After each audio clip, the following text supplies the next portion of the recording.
Hello दोस्तों, आज हम आपको कुछ यूज़फुल टिप्स देंगे जो कैंसर की बीमारी के रिस्क को कम करने में आपकी मदद करेंगे।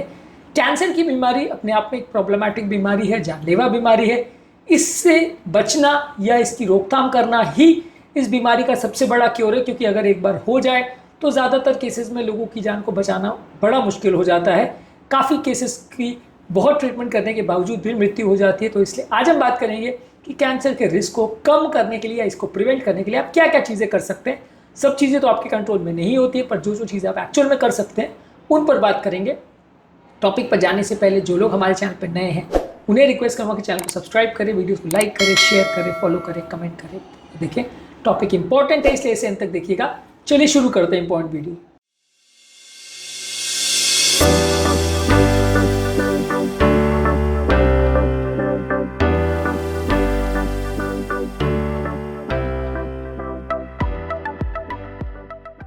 सबसे पहले आपको एक हेल्दी डाइट रखने की ज़रूरत है, जिसमें ताज़ा फल सब्जी ज़्यादा लीजिए, होल ग्रेन्स और दालें अंकुरित चीज़ ज़्यादा लीजिए। इसमें विटामिन, मिनरल्स और एंटीऑक्सीडेंट्स होते हैं जो कि बॉडी के अंदर मौजूद इन्फ्लेमेशन करने वाली चीज़ों को कम करते हैं। इससे कैंसर होने का रिस्क कम हो जाता है।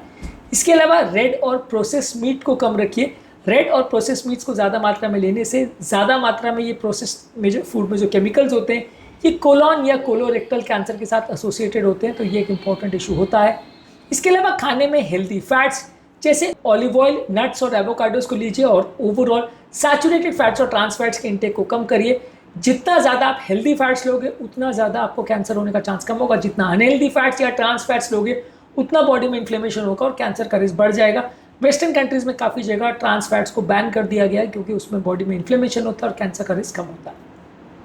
काफ़ी स्टडीज़ में बॉडी में शुगर और रिफाइंड कार्बोहाइड्रेट यानी कि जो मैदे की बनी हुई ज़्यादातर चीज़ें हैं या जो वाइट राइस से बनी हुई चीज़ें, ये ज़्यादातर जो है इन्फ्लेमेशन बॉडी में प्रोड्यूस करती है। इनका इंटेक को कम रखिए। जितना रिफाइंड फूड प्रोडक्ट ज़्यादा लेंगे उतना कैंसर का रिस्क ज़्यादा होगा। जितना चीनी लेंगे उतना कैंसर का रिस्क ज़्यादा होगा। शुगर या शुगर से बनी हुई हर मीठी चीज़ डायरेक्टली या इनडायरेक्टली बॉडी की बहुत सारी बीमारियों को बढ़ाती है, जिससे कैंसर का भी रिस्क बढ़ता है।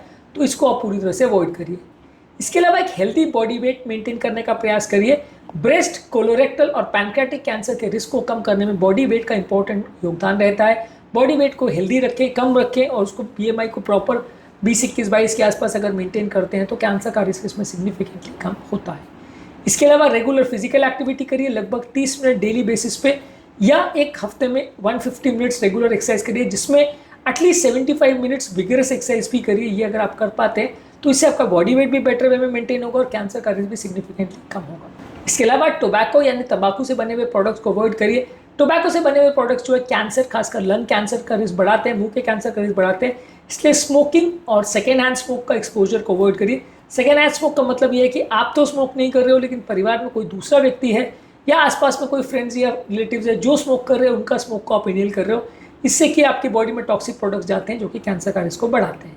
इसके अलावा अल्कोहल के इंटेक को कम करिए। अल्कोहल की मात्रा अगर आप ज़्यादा मात्रा में लेते हैं इसको, तो वो बॉडी में अलग अलग तरह के कैंसर, खासकर लीवर का कैंसर में इंपॉर्टेंट इसका योगदान होता है। इसलिए अल्कोहल के इंटेक को कम रखिए। इसके अलावा अपने आप को सन के एक्सपोजर से बचाइए। कई जगह सन के रेस की वजह से भी लोगों को कैंसर होता है, खासकर स्किन कैंसर। इसलिए जब भी आप धूप में निकले तो एक सनस्क्रीन का प्रयोग करिए जिसका एटलीस्ट सन प्रोटेक्शन फैक्टर 30 से ज़्यादा हो, और ये सनस्क्रीन को एटलीस्ट आपको 2-2 घंटे में रीअप्लाई करना पड़ेगा, खासकर आप बाहर हो और खासकर आपको बहुत ज़्यादा अगर पसीना आ रहा है या बहुत ज़्यादा आप स्विमिंग कर रहे हो पानी में तो धुल जाता है, दोबारा इसका प्रयोग करना पड़ेगा। इसके अलावा आप अगर बाहर जा रहे हो तो टैनिंग बेड्स का प्रयोग मत करिए। वेस्टर्न कंट्रीज़ में धूप सेकने के लिए कई लोग टैनिंग बेड्स में रहते हैं, या घर पर भी कई बार लोग इंडोर टैनिंग बेड्स का यूज़ करते हैं, जो आपको ओवरऑल धूप सेकने जैसा अनुभव तो कराता है लेकिन कैंसर का रिस्क को बढ़ाता है। कई बार इससे बचिए।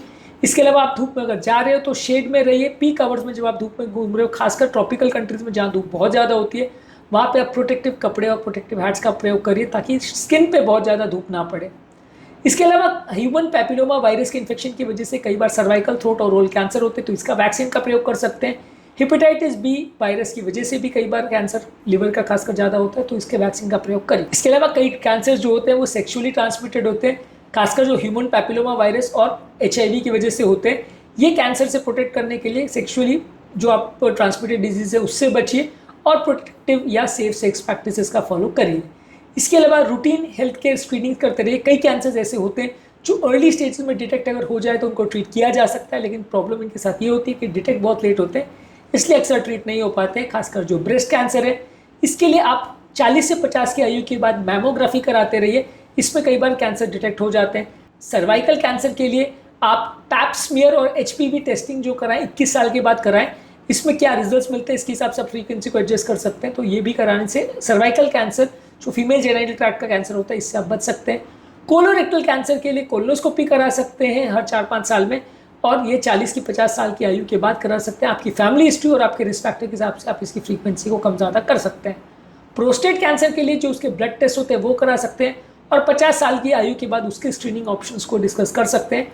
प्रोस्टेट कैंसर के स्क्रीनिंग ऑप्शंस पर हमने ऑलरेडी वीडियोस किए, इसको जरूर चेकआउट करें। इसके अलावा जो भी एनवायरमेंटल एक्सपोजर्स हैं, जैसे कोई कार्सिनोजन है, जैसे एस्बेस्टोस, बेंजीन है, इनसे प्रॉपर प्रिवेंटिव मेजर्स रखिए, इनको प्रॉपरली हैंडल करिए, और इनका बहुत ज़्यादा एक्सपोजर नहीं होना चाहिए क्योंकि कैंसर को बढ़ा सकते हैं।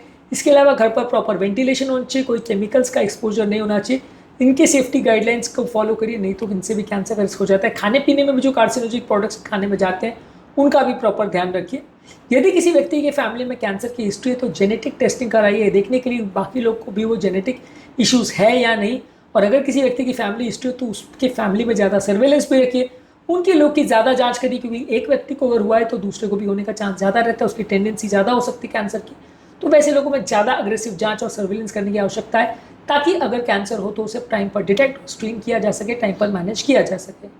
इसके अलावा मानसिक तनाव या स्ट्रेस को कम करने के लिए आप योगा, मेडिटेशन, प्राणायाम, डीप ब्रीथिंग एक्सरसाइज कर सकते हैं। ये भी आपके मानसिक तनाव को कम करते हैं, और ये सारी चीज़ों को कंट्रोल करने से भी कैंसर का रिस्क, हालांकि बहुत बड़ी इसमें स्टडीज़ नहीं है, लेकिन फिर भी सिग्निफिकेंट कम होता है, ऐसा देखा गया है। आज के टॉपिक में कैंसर के रिस्क को कम करने के लिए आप क्या क्या चीज़ें कर सकते हो, इस पर हमने डिस्कशन किया। इसके अलावा भी कैंसर कंट्रोल और उसके प्रिवेंशन पर हमने और भी वीडियोज़ की, उनको भी जरूर चेकआउट करें। टॉपिक एंड करने से पहले जो लोग हमारे चैनल पर नए हैं उन्हें रिक्वेस्ट करूँगा कि चैनल को सब्सक्राइब करें, वीडियोज़ को लाइक करें, शेयर करें, फॉलो करें, कमेंट करें, पूरा